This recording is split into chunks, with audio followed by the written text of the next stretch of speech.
until it's moving because of that. Okay. See how it's clicking the time? All right, very good. Thanks, Karen. Appreciate it again.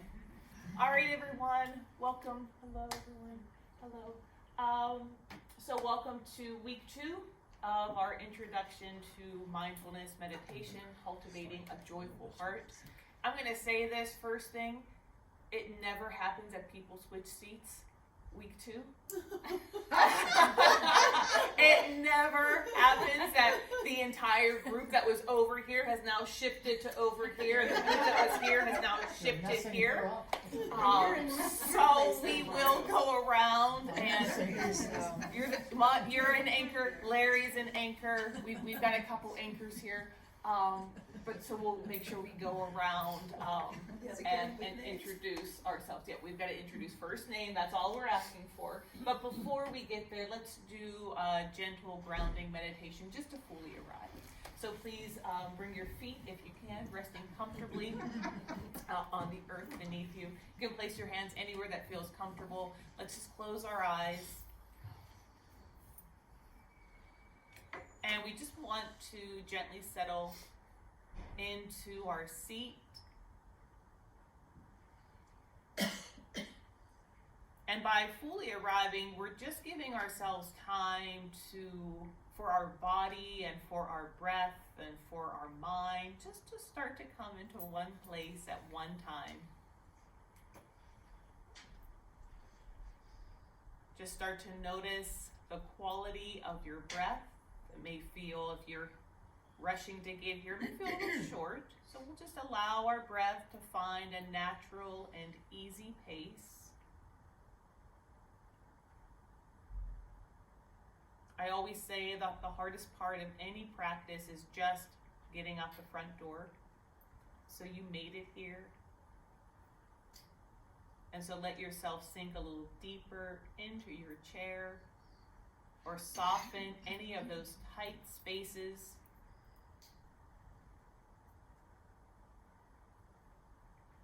Again, I'll ring the bell 3 times. And just allow yourself to hear the completion of each bell as best you can.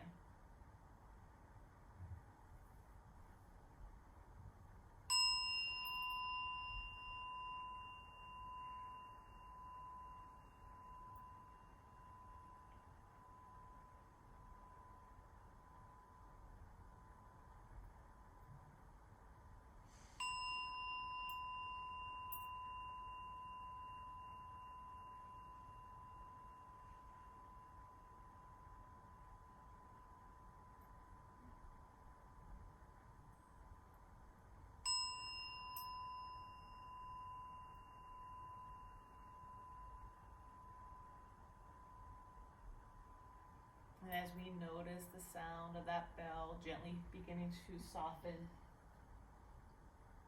when you're ready, please begin to open your eyes and return into our shared circle. So thank you, everyone.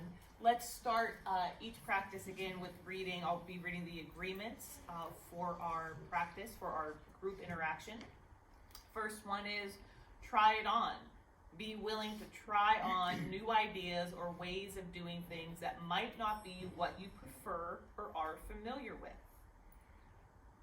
Practice self-focus. Attend to and speak about your own experiences and responses. Do not speak for a whole group or express assumptions about the experience of others. Practice both and. When speaking, substitute and for but. This practice acknowledges and honors all realities. Refrain from blaming or shaming self and others. Practice giving skillful feedback. Move up and move back, which just means encourage full participation by all who are present. Take note of who is speaking and who is not. If you tend to speak often, consider moving back. And if you tend not to speak often, consider moving forward. Practice mindful listening. Try to avoid planning what you'll say as you listen to others. Be willing to be surprised and learn something new. Listen with your whole self. Confidentiality. Take home learnings, but don't identify anyone other than yourself now or later. And finally, right to pass. You can always say, I pass, if you don't wish to speak. Okay? Wonderful. So with that, as I had mentioned, so crazy that everyone has shifted seats. Great, exciting, wonderful. But now I am a little kerfluffed with names. So let's go around, and we'll start from this direction. And just first name, so we get to know each other. I'm Jen. Barbara. Diane. Beth. Dawn. Monty. Carolyn. Janice. Anna. Larry. Sylvia. Mary Jane. Deb. Steve. Shelley. Cindy. Frank. Karen. Mary Ann. Jeff. Teresa. Bill. Wonderful. Val, is that way in the back, Val? Yeah, scooch over. Hi there. Scooch over so I can see you a little bit more. Thank you. Hey. Oh yeah, there are orange chairs. There's a beautiful orange chair right up front, if anyone's interested. Right up front. Thanks. Very good. Wonderful. Okay. Got it? Okay. Perfect. So, I wanted to ask, and since we have a big group, maybe one or two people might want to speak about it. And I take this from a loving place of curiosity. How did your practice of mindfulness, breath, and body go last week? One, and I say that from a loving place of curiosity. If you didn't practice, it's not a big deal. It's fine. It's okay. But if you did find some time to practice mindfulness of breath and body, what was your experience? What was your experience like? Does anyone want to share? Does anyone have any? Yeah. Hi, Thank you. Karen. Thank you. So the days that I did do it, and I was managed to do the 2 minutes, the days I did it, I definitely noticed a calmness that went throughout more of the day than the days that I didn't. Okay. Wonderful. Beautiful. Thank you, Karen, for sharing that. Awesome. Anyone else? Yeah, I did it, and I just kind of felt like, am I doing this right? Mhm. I didn't know if I was like, doing it correctly. Mhm. So that's why I figured I'll get better at it as time goes on. You Yeah. got it. Yeah. You got it. Yeah, and both of those beautiful. Does anyone? Thank you for sharing that. Does anyone else want to add anything else? Yeah. Yeah. I was having trouble falling asleep one night, so I just started employing some of them. And Perfect. I did the So, same thing. did you? Yeah. Did it help? Yes. Yeah. A little relaxation technique. Yeah. You got I it. just sort of maybe combined with some.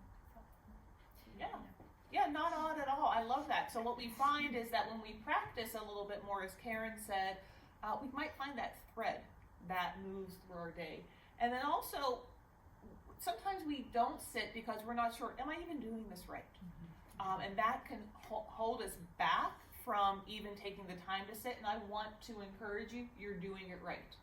We're gonna keep practicing today, but you're doing it right as long as we're sitting or walking, for goodness sakes, or about ready to fall asleep. It all works. It's all within that beautiful, yummy sphere of meditation. So thanks everyone for sharing those insights. So if you ever have any specific questions, or if you have anything, maybe jot them down on your phone, and then we can always bring them up. That's what the first part of the practice is giving a little bit of review from the week before. And if you have any questions, that's a great time to bring them up, and we can look at them as a group. Okay. So speaking of last week, I wanted to hit upon just a few points, a couple of highlights. The average person, does anyone remember how many breaths the average person takes a day? 60,000. 20. Oh, no. Yeah, no, you're okay, Mary Jane. And yes, and yes. What's the answer? Average person takes 22,000 breaths a day. I said 20,000. Average person has 60,000 thoughts a day. Yeah. 60,000 thoughts a day. Thoughts. Thoughts. That's a Yes. lot of thoughts. It's a lot of thoughts. So when we think about that, when we sit to meditate for 5 minutes, do we think that all of these thoughts are going to magically quiet? No, we get a chance to really start to notice them and understand them, and that's what we'll talk a little bit more about tonight. And then the 4 aspects of mindfulness meditation: seeing things just as they are, learning to be here in the present moment, noticing how things change, and practicing non-judging awareness. The 2 dimensions of awareness that we talk about, that wing of mindfulness and that wing of loving attention. Okay? So I thought tonight we're in week 2, and this is mindfulness of body. So even though last week was mindfulness of breath and body, this is kind of a gentle overview. We're going to dive a little deeper tonight into the second foundation, mindfulness of body. And I thought we could start with a story. Who doesn't love a good story? So this story is it's a well-known Buddhist story about a sitar player, and it's really, or a lute player sometimes, and I'm like, a lute? I had to Google, what's a lute? Lute, oh, a stringed instrument. So any stringed instrument. And this lute string instrument player was discouraged with their meditation practice, so they went to the Buddha to ask for instruction. And then the question becomes, the Buddha asks, what happens when you tune your instrument too tightly? And the musician said, the string breaks. If it's too tight, it's going to break.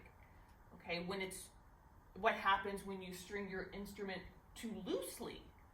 And the musician said, when it's too loose, no sound comes out. The string that produces the most tuneful sound is not too tight, and it's not too loose.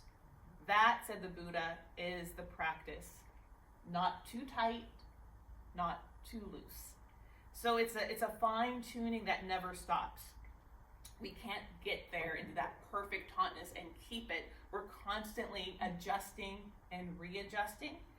Mindfulness yoga teacher Frank Jude Boccio says, the story of the lute player makes it sound as if there's a set point. But everyone who plays an instrument knows that when you go into a hot, dry room or a really humid day, you have to constantly retune, readjust, adapt. So part of mindfulness is being aware of that and always making adjustments. There is no auto-tune for life. And I love that story, one, because I love that path of not too tight and not too loose. Another way we look at that is the middle path, somewhere in between. So when we talk about this in regards to mindfulness of body, it helps us to frame, well, where am I in that spectrum? Not too tight. I have to sit for 20 minutes every day with my spine completely straight in an uncomfortable blue chair. In order for it to be meditation. That's kind of strict. And what will happen?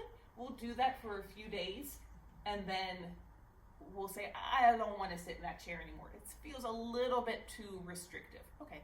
And then a little bit too loose is, well, in between commercial breaks, I guess I'll close my eyes and follow my breath.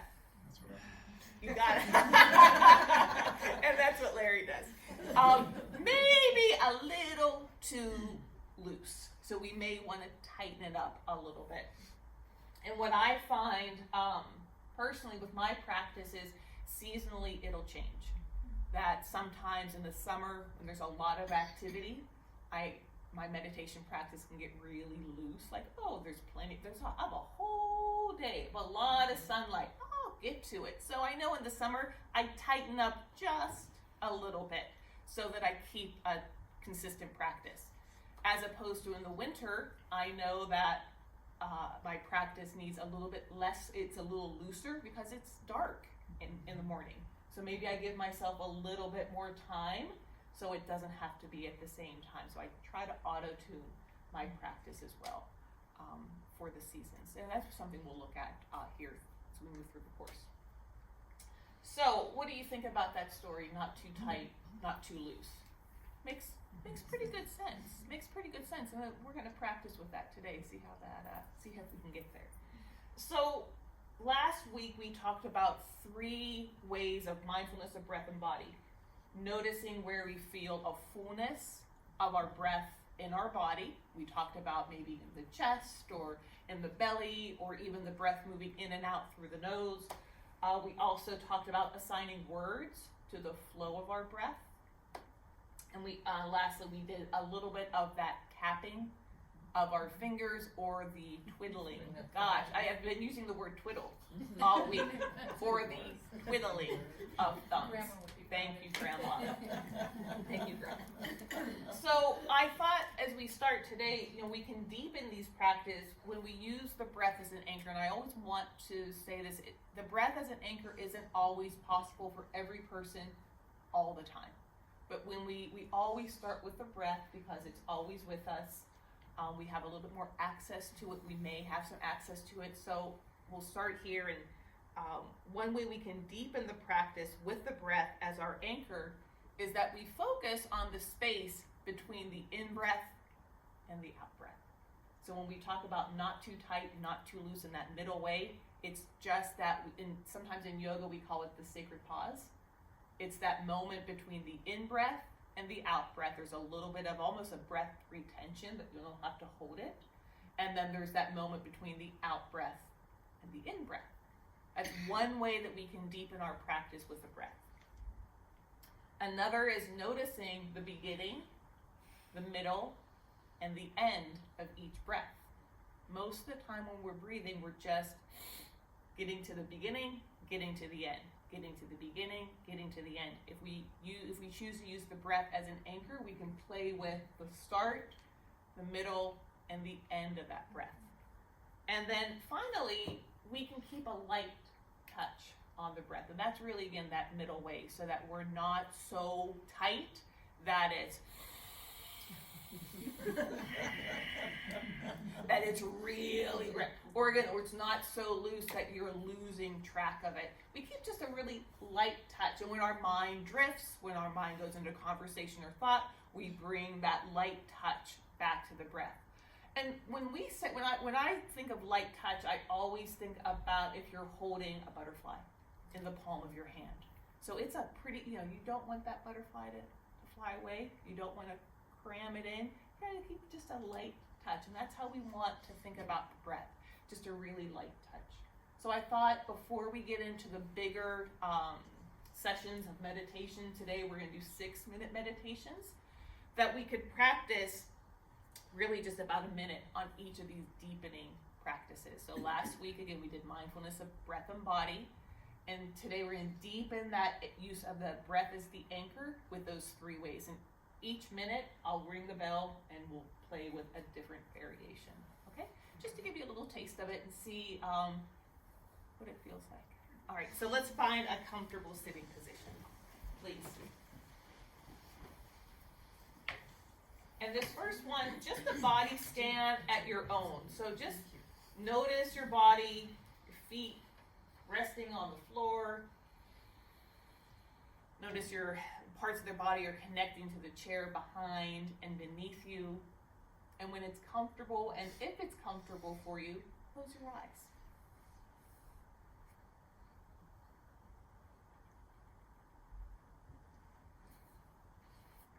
So I'll ring the bell to begin, and then I'll ring the bell to conclude. So this first one is noticing the space in between the in-breath and the out-breath, and conversely, between the out-breath and the in-breath. You don't have to change your breath. We're just going to notice that pause.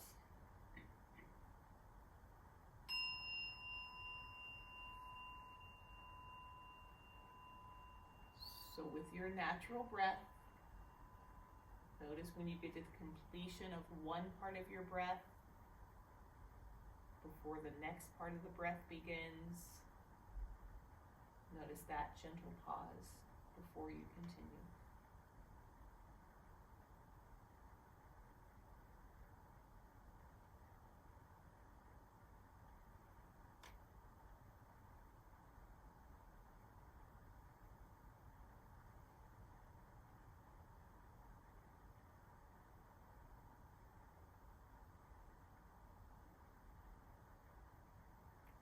Noticing that space in between the in-breath and out-breath,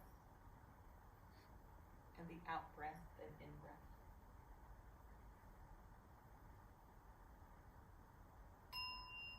And And just relax, just let your breath be natural. Keep your eyes closed. If any part of your body feels tense or tight, you bring some ease and softness into it. And we'll do the second 60-second session, beginning now. And that's noticing the beginning, the middle, and the completion of each breath in, and the middle, the beginning, the middle, and the completion of each breath out.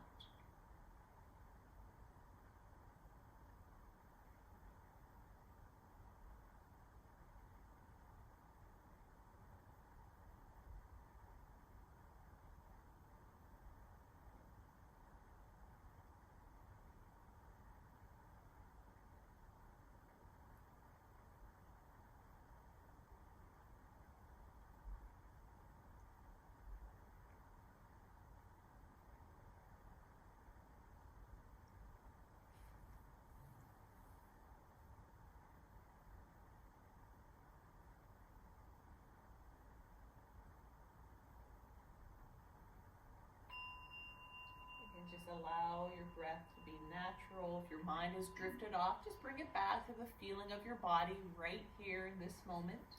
And we'll do that last 60-second round, which is keeping a light touch on the flow of our breath.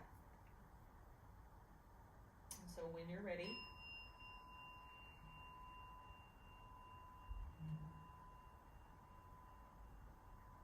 so we can notice the flow of our breath in and any pause and the flow of our breath out, but it's just a light touch.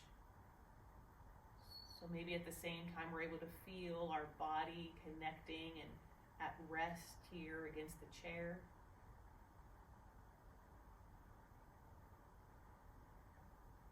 And we're able to notice the sounds around us as well.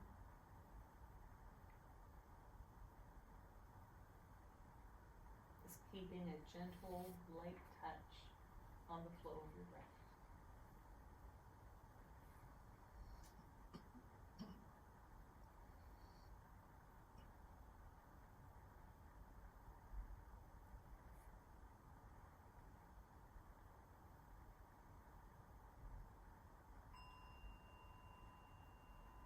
And when you're ready, you can begin. Gently open your eyes.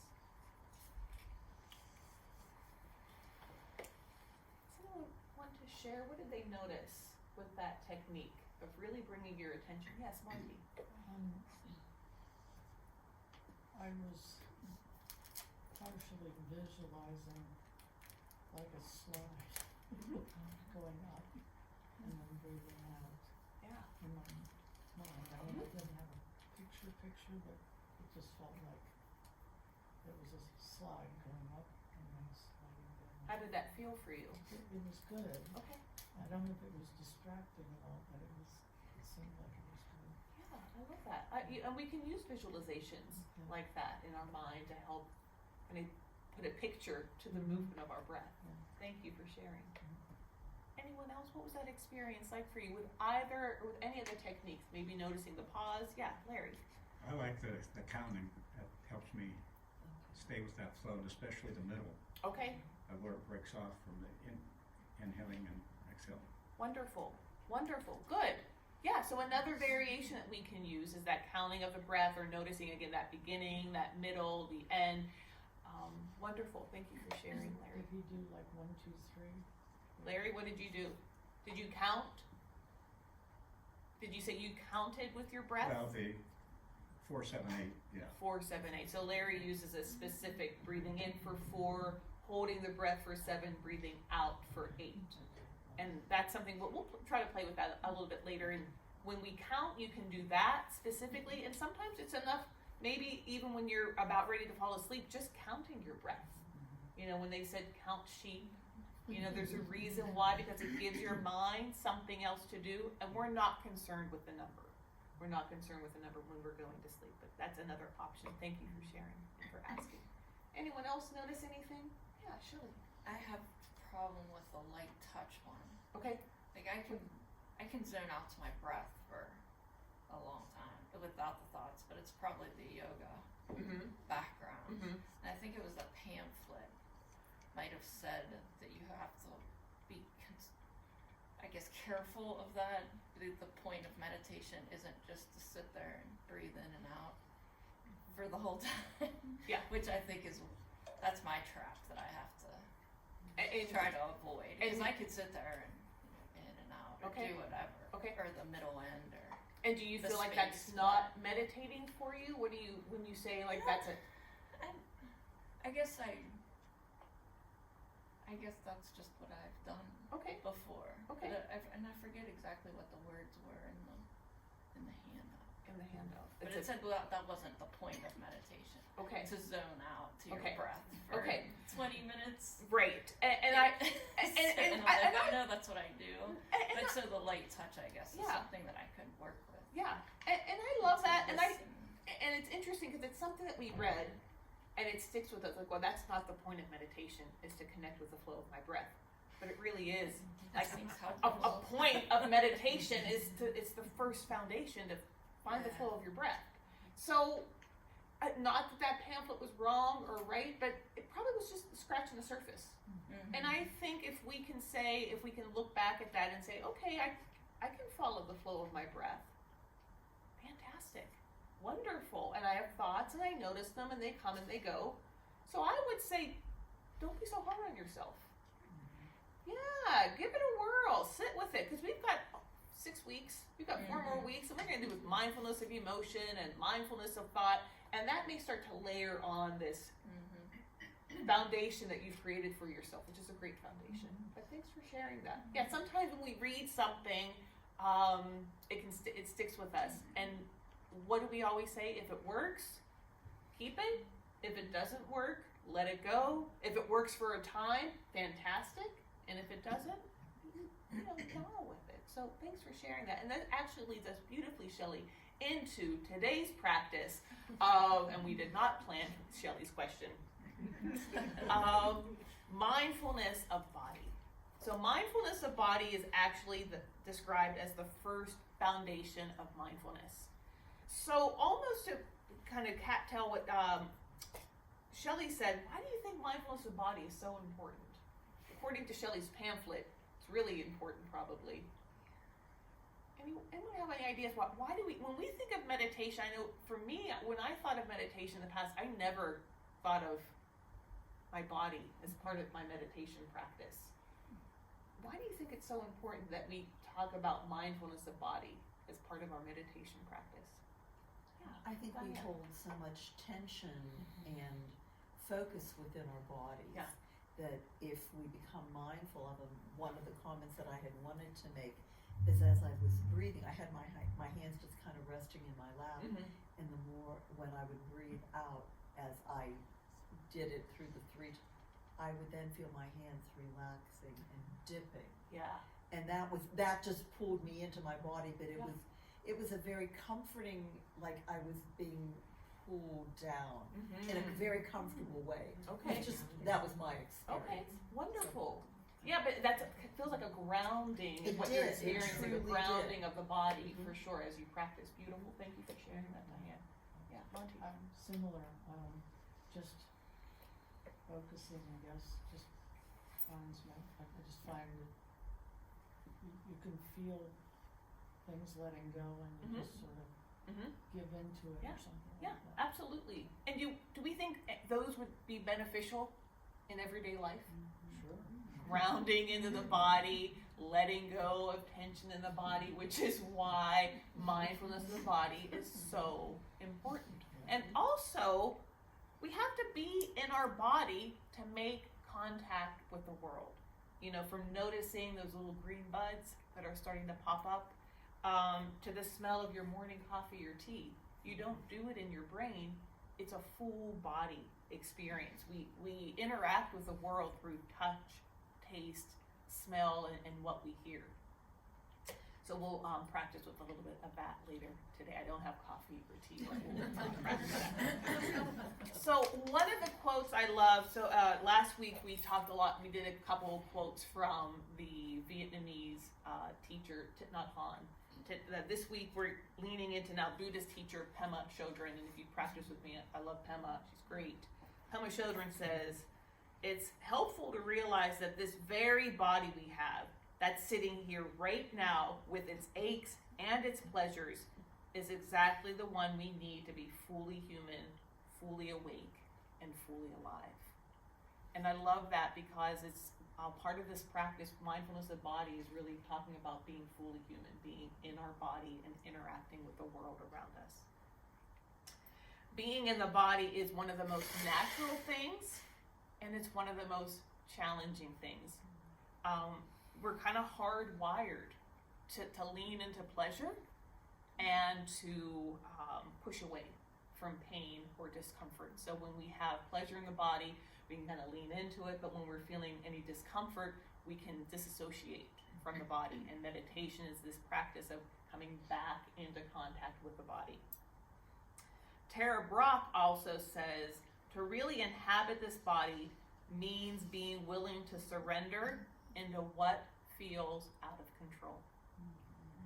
And I'm going to read that one more time because that's really where we're leaning into a little bit today. To really inhabit this body means to be willing to surrender into what feels out of control. That there's so much in our life that we don't have control over, or we think I have control over my body until we don't have control over it. So when we can start to get comfortable, as Pema likes to say, getting comfortable with the uncomfortableness, not too tight, everything has to be controlled, not too loose, it'll happen when it happens. Somewhere in between, we can start to find that mindfulness of body, not too tight, but a hard, light touch. Who's had a question about light touch? Shelley, light touch, yeah. Not, and we'll talk about this here in a moment.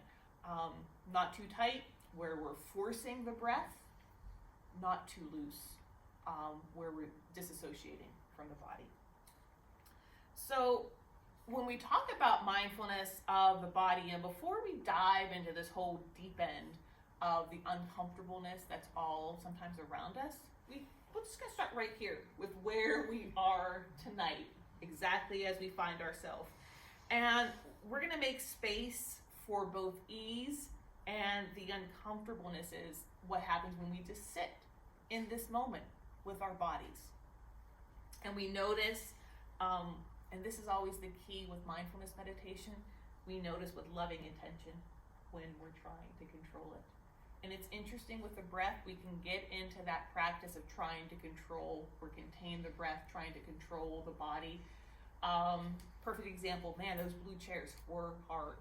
But maybe we thought I should sit in a blue chair because it's better for me, it's better for my back, but we're not really listening to the needs of the body. So we and so again, like I said earlier, we don't meditate every day because we're in a really uncomfortable chair. You've got to find that place where it's somewhere in between, a little bit of comfort, but it gives you a little bit of structure as well.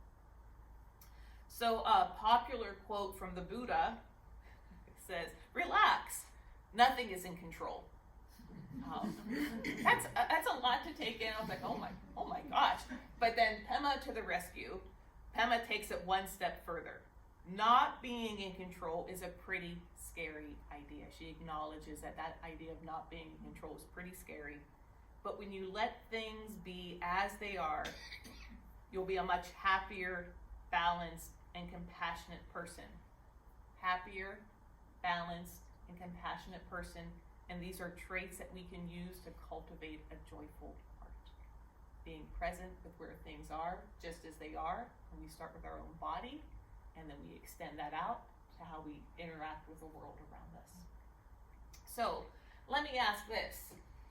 When a feeling of control arises in your body, what does it feel like? Does anyone, when you feel like I've got to control it, what's a feeling of control that we may feel? Tightness, yes, tightness. What else? Anything else? Control. When you think of it controlling your body, or if you feel that sense of control in your body, tightness, like a squeezing sometimes, that constriction, maybe even a burning, kind of that warmth sensation when we're trying to control things. What's that? Sweating, yeah. For me, it's like tuning out. You know, I miss what somebody else might be saying because I'm already reacting to an initial remark or something that Yeah. has me Oh gosh, yeah. distracted. Yeah, so you're already, your body's already kind of taking you out of the moment. Yeah. Yeah, absolutely. Yeah, Sometimes even holding your breath. even holding your breath. I mean, Yeah. because you're like, I can still hear in yoga. Yeah. Remember to breathe. Yeah, yeah, And because you're trying to control a movement that you may not be very comfortable with. yeah, Even absolutely. white knuckling. Yeah, great, beautiful, thank you. Yes, Beth? I can still visualize you pushing towards Yeah. doing so much. Yeah, we all started yoga with turtlenecks. Oh, And yeah. eventually we found a nice crew neck to be, yeah, sure. I was just gonna add to your comment, that noticing the pause in your breath sort of helps you deflate. Yes. Yeah, A little deflate, bit. you got it. Yeah. So if we, Ground. yeah, I love that word, Deflate. deflate. That's another feeling we can feel, kind of like that. Again, that looseness when we're holding on really tight. That grounding and that looseness that deflation can bring us in the little place of looseness. So we're gonna practice with that. And you know what, Tara Brock again, when we use the breath as an anchor, she says, forgiving that we've left. So we're practicing our breath, and then we're already in a thought, we're in a conversation from somewhere else. So we're gonna forgive ourselves when our mind drifts, and then we're gonna be gentle about arriving. Which means you don't always have to arrive on an in-breath. Sometimes we think our mind has drifted, I'm back. My mind has drifted, I'm back. And what happens is that's really kind of controlling. But what we notice, my mind has drifted. Ooh, my mind has drifted. And just be gentle as it comes back. That's all. We're gonna forgive ourselves when our attention is moved away, and we're gonna encourage and gently be gentle when it comes back. So the first one, and with that, we're going to nibble into that one with this first 6-minute interval. As Tara continues, you can lean into 2 questions when we're doing that. So let's say we're practicing, we're in here, we're going to say, okay, I'm doing mindfulness of the body, and we notice our attention has drifted and we're coming back. And we can ask ourselves, what's happening inside of me right now? What's happening inside of me? Oh, there's a little bit of boredom, a little bit of hunger, there's a little bit of joy, there's a little bit of uncertainty, there's a little bit, and we want to tap into what's going on right now inside of me. And the second question is, can I be with this? What's happening inside of me right now, and can I be with this? So we talk about this as the first foundation of mindfulness because we want to start to understand and to bring language to what's happening inside of us. So as we're sitting here, not too tight, not too loose, we're sitting here comfortably, alert, and we notice our attention has drifted and we bring it back. And even if we're staying with the breath for a longer period of time, we say, well, what's happening inside of me right now? Oh man, I'm meditating. All right. Yeah. Awesome. Whoops. Okay, let's bring it down a little bit. Okay, that's all right. We can notice that. Uncertainty. I don't even know if this is right. I'm sitting here with my eyes closed. I'm just waiting for that bell to ring. It's all good. But we want to just start to understand what's happening. What's happening inside of me right now in this moment. And I'm going to just say this as the caveat. If you're not sure what's happening, that's okay too. These are big questions, and this is why we kind of lean into it in week 2, but it's something we'll continue to lean into over the next 6 weeks in different ways. And if this is the first time you've practiced with something like it, like what's happening? Can I identify with what's happening right now inside of me? Great. If you can't, don't worry. Week 3 is mindfulness of emotions. We've got all next week. So please come to week 3. That's the one we're like, oh, I've got something else going on next week. We'll practice with that in a really gentle way. So when we practice these 2 questions, what is happening inside of me and can I be with this? What it does, it begins to build trust that we can be here for the highs and the lows of life in a balanced way that can lead to wise response. And I'm going to use Carolyn as that beautiful example of when someone maybe says something and our body's already triggered and it's flamed and it's hot. And maybe we take a moment and we notice, ooh, I feel really angry. Okay, I can trust that I feel angry, but I can find a wise response before I react. Okay? Or not. 9 times out of 10, we can practice that. So, first session, first interval, 6 minutes. And I'm gonna just gently say these 2 questions. What is happening inside of me? Can I be with this? And I'm gonna preface this with, when I was a full-time yoga teacher, I would never allow the students to say the F word. Fine. You can't, that's the F word. You can't say fine. You're not allowed, how are you feeling? Fine. How's that pose? Fine. Because if it's fine, there's always that little sharpness to it. It's probably not fine. It's probably uncomfortable. It's probably not right for me. It's probably really great. But we don't, so when you're asking, how does this feel right now? Notice if your brain drifts to fine. We can bring it back and maybe uncover a little bit more of what that means for us. Okay? So, let's, we're going to do it. Anyone have any questions before we get started? Okay. So, I'll lead you through a different grounding meditation, a little bit more of a mindfulness of body grounding meditation. So, we'll do a little lifting of the shoulders, lowering of the shoulders, if that's right for you. If it's not, don't worry about it. And then we'll lead you through those 2 questions. Okay? So, let's find a comfortable sitting position, please.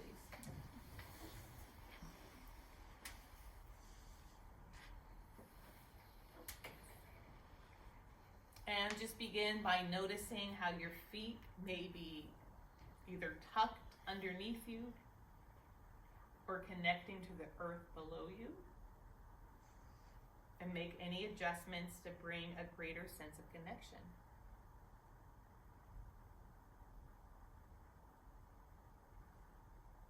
Please bring your attention to the parts of your body that are connecting to the chair behind and beneath you.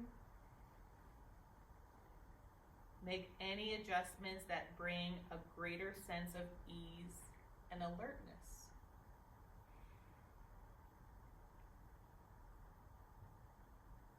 If it's comfortable and available to you, on your next in-breath, just gently lift your shoulders up towards your ears.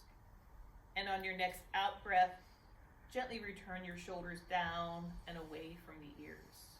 And let's do that just 1 or 2 more times. As we breathe in, let the shoulders rise up. As we breathe out, let the shoulders sink down. And let's try that just 1 more time if that's available. As we breathe in, let the shoulders rise up.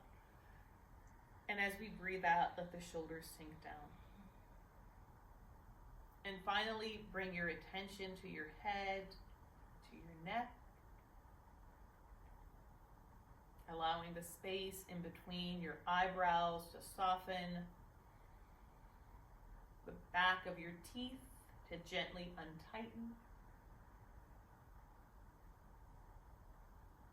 And as we continue just to sit and we breathe into this space of mindful, loving awareness, making any adjustments to our physical body.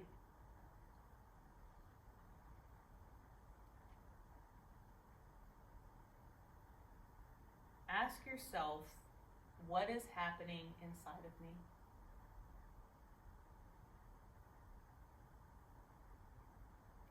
And can you make space to just be with it?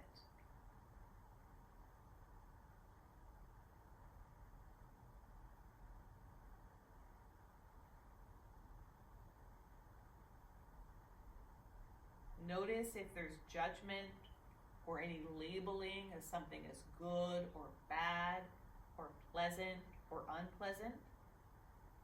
Can we take that bigger picture and just notice the sensations in the body? We may even be able to say, thanks for your attention. You can relax now.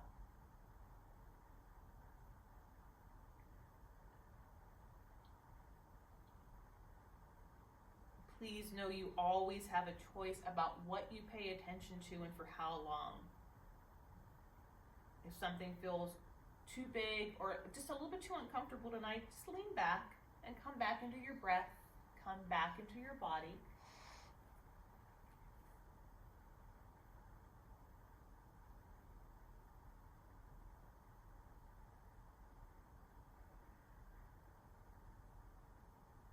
We're just starting to scratch this surface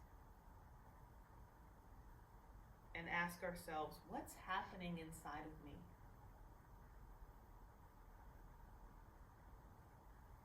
And can I be with this?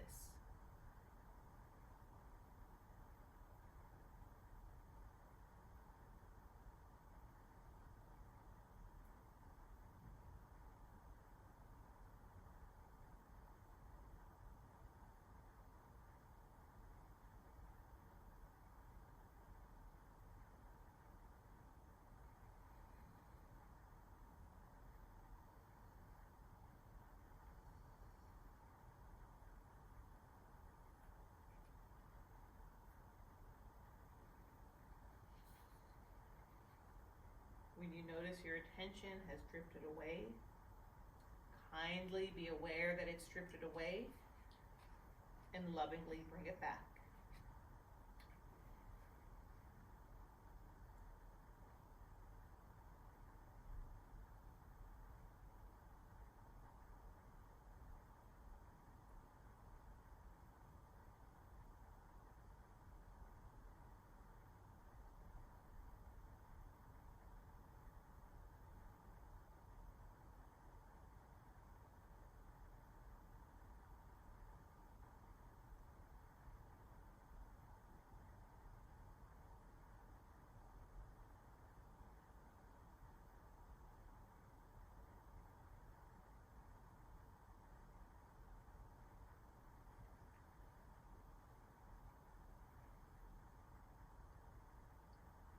And when you notice what is happening inside of you, a sensation in the body, you can say to that sensation, thanks for your attention. You can relax now.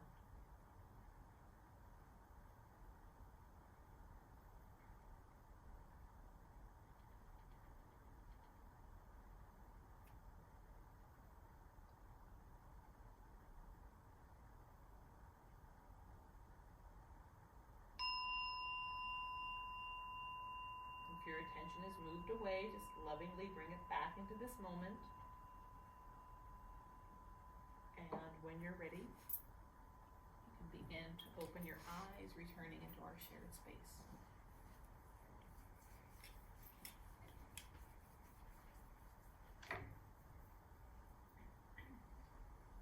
Did you notice were there any surprise sensations when you asked? There was for me. This is amazing. Yeah. So I had a weekend of abuse. Went to my brother's. We drank too much. We ate all the wrong things. It was his birthday. So all week long I've been thinking, and I have like liver pain. I'm thinking I'm gonna die. How much longer do you think you can do these kinds of things? And when you said, "What are you? What's going on in there?" Healing. That's what came in my head. And I thought, okay. Thank God for the body. I love that. Yes, thank God for the body. Because I was really all week like, oh my goodness, what have I done to myself? Yeah. Like, I feel horrible. I'm just look awful, not sleeping right. And then, when you said, what is it saying? It's healing. Isn't that nice? I love that. I love that too. I was like, okay, thank you. So now it can frame the rest of your week in a different way. In a different way. That's beautiful. Thank you for sharing that. Thank you. I love that.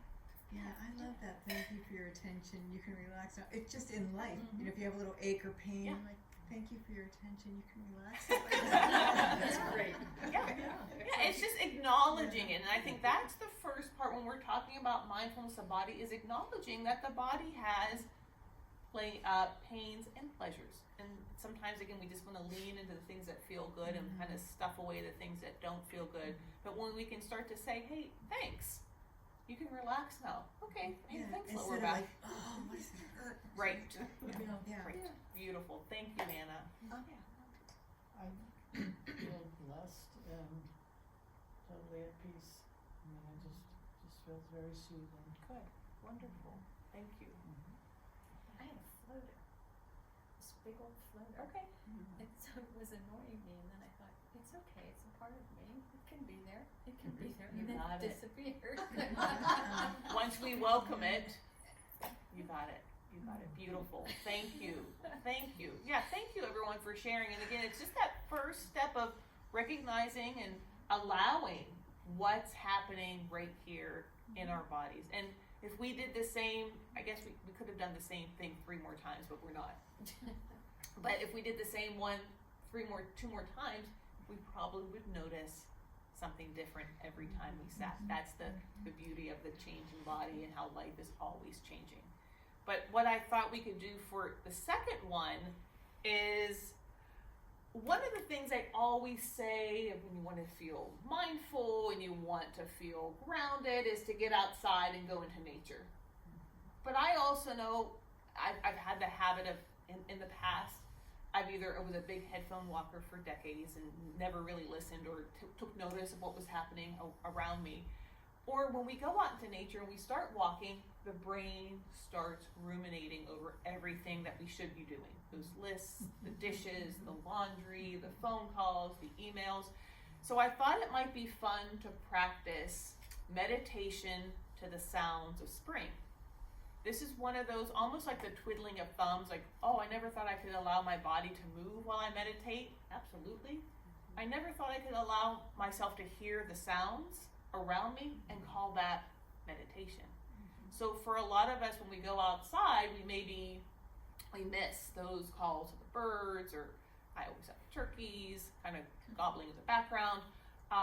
So I'm going to play something, hopefully it'll be loud enough for us to hear, but it's sounds of spring. And we're going to just notice what we hear. If we can, again, allow our body to be present, allow those sensations to be here with us, and to use one of our senses, the sense of hearing, to open up that field of meditation for us. Okay? So let's see if I can get this queued up. It's always exciting. It's slightly nerve-wracking to try a new audio. But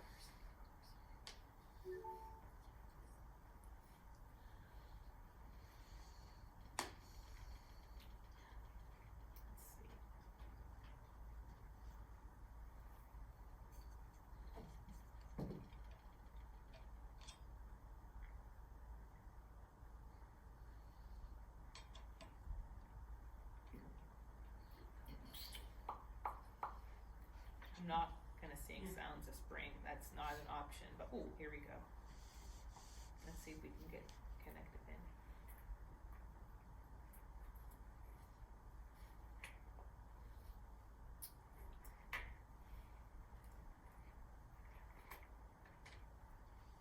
Well,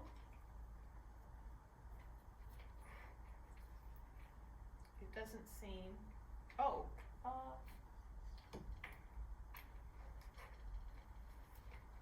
gonna try one more, and then if not, we will just imagine. Otherwise, I will send you a link to Sounds of Spring, and you can work it on your own.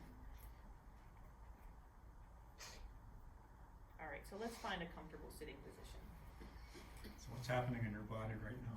A little bit of nervousness and a little bit of disappointment, but thanks for asking, and I'm going to say thanks for bringing that up, and I can be with that. I can be with all of that right now. Yes, Marianne? There is a waterfall that I've been listening to. Oh, really? I don't know if anybody else can hear it or not, but So it's, is it the air conditioner. conditioning or yeah, it sounds like a waterfall. Okay. I'm gonna imagine that instead. We can do that. We can imagine the AC is a waterfall. Yeah. I guess we're going to have to just visualize that. All right, so let's close our eyes. Relax your shoulders. Again, just notice what parts of your body may be connecting to the chair behind and beneath you.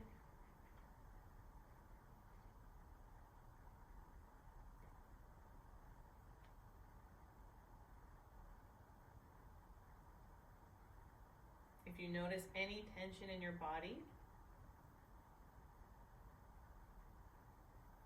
can you give it a little softness? Can you just acknowledge it? Say thank you for being here.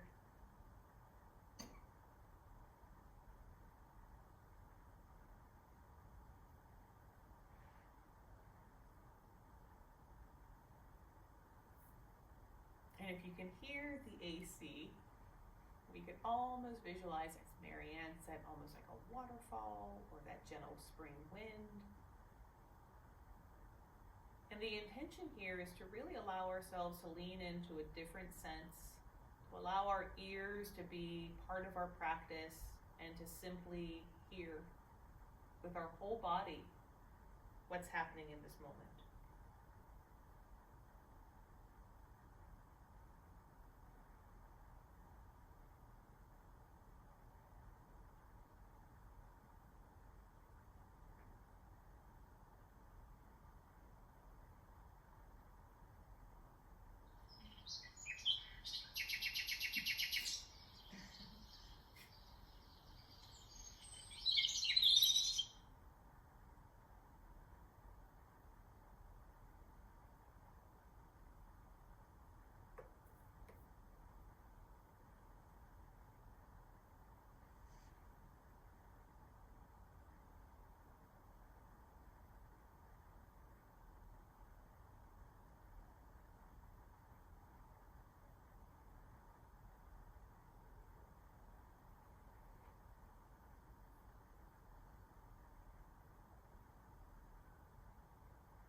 So when you're ready, you can open your eyes.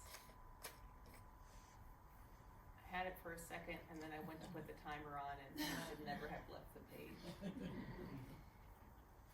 But when you thinking about or practicing listening, meditating with your whole body, it's a full sensory experience. What does that feel like for you? Instead of maybe we get caught up in the breath.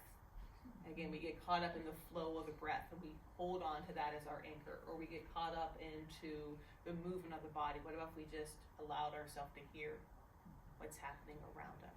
How did that feel for anyone? If maybe Marianne's waterfall.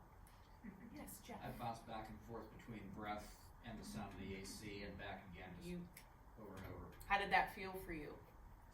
I found myself working to try and stay with one. Okay. And I love that. Did you want to stay with one? I want to stay with the breath. Okay. But I appreciate you trying to hear the sounds around you. Again, it's like what we said earlier. When we're trying something new, it can feel it can feel challenging, and it can feel like it's not our practice that we typically do, and that's okay. But I appreciate you giving it a whirl and trying it out, and we have it in our back pocket now. Anyone else? Yeah, Dawn. When I was supposed to be concentrating on what was going on inside the first time, I have tinnitus, and I didn't even notice it because it's always there. But this time when I was concentrating on hearing, I was very aware of it. And how did that feel? well, I don't like it. Yeah. I was trying to be there with it. There you're trying, yeah. And so if you have something like like tinnitus, and then maybe the listening is not the easiest one to do or the preferred method to do, but it's also understanding, can I be with that? I might not love it all the time, but can I still be with it? So thank you for sharing that. Thank you. Larry? Yeah, for me, it's hard to concentrate on straining to hear things because of my hearing loss. Mm-hmm. So that wasn't good. I hear that, and it's uncomfortable.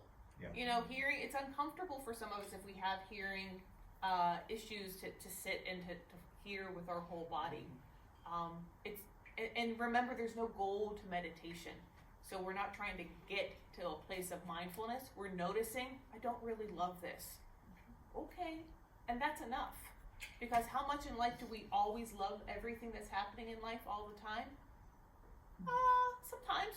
But are there times you're like, I don't really love this? Yeah, there are times like that too. And if we practice that, our body says, well, I remember this feeling. And what can I do with this? Oh, I can relax. I can say thanks for showing up, and I can relax into it a little bit more. I was starting to make up sounds. You could, yes, I know. You know, I practice this several times at home, and it always works like a charm when there's not an audience. But I'm going to send you the link, and you can listen to it with headphones. But you get the idea. And since I had some audio issues, we're only going to do 2 rounds tonight. But we will do a closing round and have a poem. So that's mindfulness of body. And again, the intention is to start to realize mindfulness doesn't just happen from the head up. It happens as a full body practice, and even asking those 2 questions, even if the sounds of spring wasn't your jam, that's okay. No worries. I'm not insulted. But we can start to ask those questions. What's happening right now? I don't love this. And can I be with it? Yeah. Can I be with it? Sure. Okay. So let's do one last grounding meditation. So just simply start with your feet comfortably resting on the floor. Close your eyes, please, if that's comfortable for you. Allow your body to relax, really feeling again, noticing the sensations of our body from today's practice. Shoulders and spine, hips and feet. And so this next poem is titled Allow by Dana Falls. There is no controlling life. Try corralling a lightning bolt containing a tornado. Dam a stream and it will create a new channel. Resist and the tide will sweep you off your feet. Allow and grace will carry you to higher ground. The only safety lies in letting it all in. The wild and the weak, fear, fantasies, failures, and success. When loss rips off the doors of the heart, or sadness veils your vision with despair, practice becomes simply bearing the truth. In the choice to let go of your known way of being, the whole world is revealed to your new eyes.